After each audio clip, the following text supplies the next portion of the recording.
Y'all need to wake up.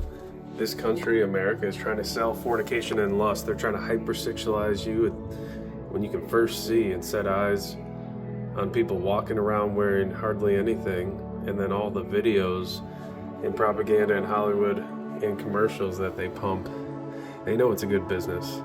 They know the world, the devil, and the enemy, the corrupt governments, the evil principalities in high places, they know how to lure people in so that they never have any value for themselves, so that they never know the price that Christ paid for this temple.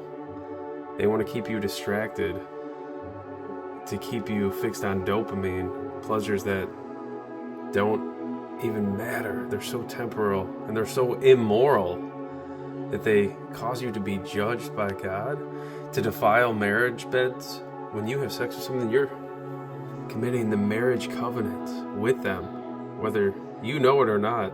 Your body's going through the process, and then you go and sleep around with another one.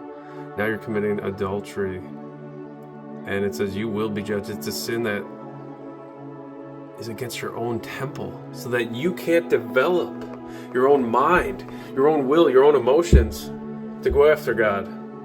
You can't even develop skills.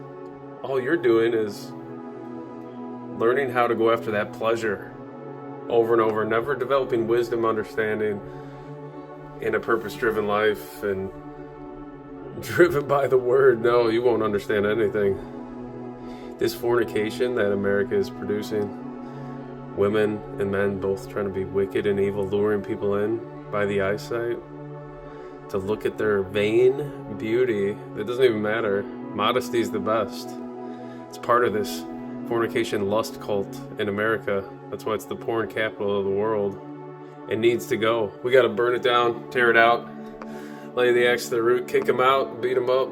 And if they're doing the pedophilia, God's judgment will wipe them out through his hand or our hands, we the people.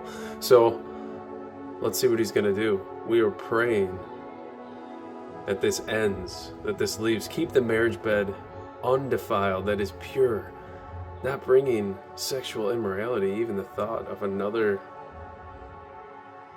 woman that's not your wife, another man that's not your husband, into the bed. That is adultery. That's how you destroy the lives of your own family, your own friends. That's why this is such a big money scheme, because it causes divorce, and now people have to pay the world for their divorce court and their divorce lawyers and their ways.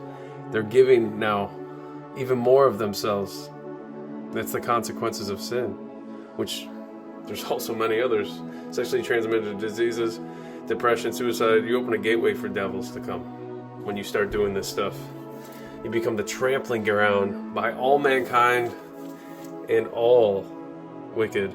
There is no more protection when you open yourself up like this. That's why the enemy knows. Let's push fornication and lust and hypersexual actions and sights all the more. So wake up, guard your eyes, your mind, your heart, get away from it, see pure.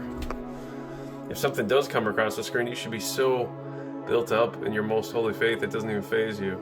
You actually cry, you feel bad for these people just tossing around their bodies like this, like slaves to sin, slaves to the world, having no respect for the price that God paid to create them. A price that all the riches, all the gold of all 8 billion people combined couldn't even purchase one of these bodies, yet Google knows the price of what a body costs. Come on, when will you wake up and realize the principality we have to take down now before it destroys any more?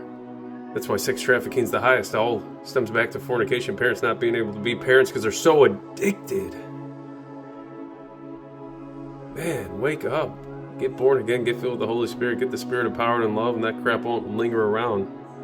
We got too many lukewarm Pharisees running around, not actually filled, preaching from the pulpit as witches because they're teaching false doctrine and avoiding touchy subjects like this. Not so, beloved. We will never avoid this. I'm going to continue in a part 2 series. God bless.